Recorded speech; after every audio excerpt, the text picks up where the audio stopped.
I think in December of 2023, I was like in this mode of desperation that I worked so hard and for so long without any financial return, right?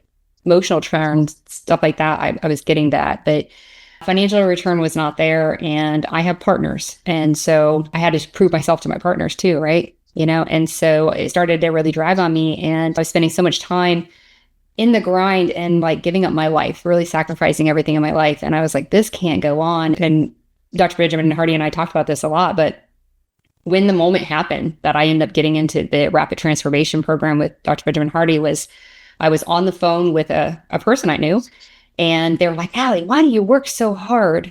And I said, I work so hard so that later I don't have to work so hard.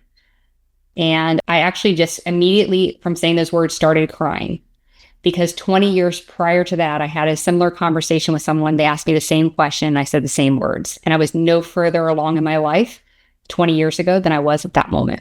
And I just started crying. So this person has no idea why I'm crying on the phone.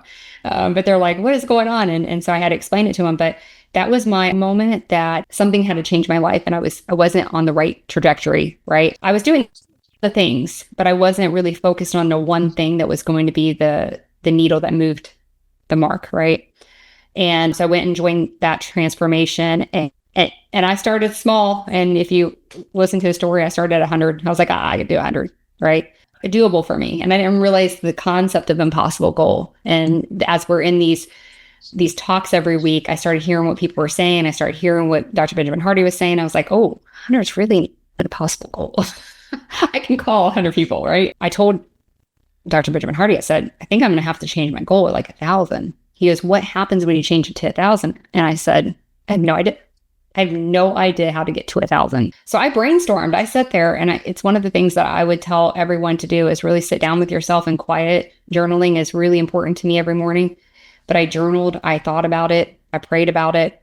I started brainstorming all the ways I could get to 1,000 people. And all of them were junk. I'm going to tell you, they were all junk. I walked away from that feeling a little distraught because I felt like my mind's just not going there.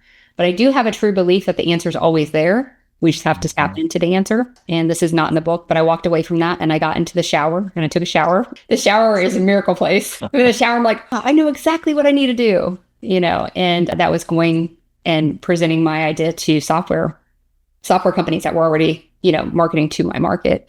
And that's where the story begins. But it really started with having that impossible goal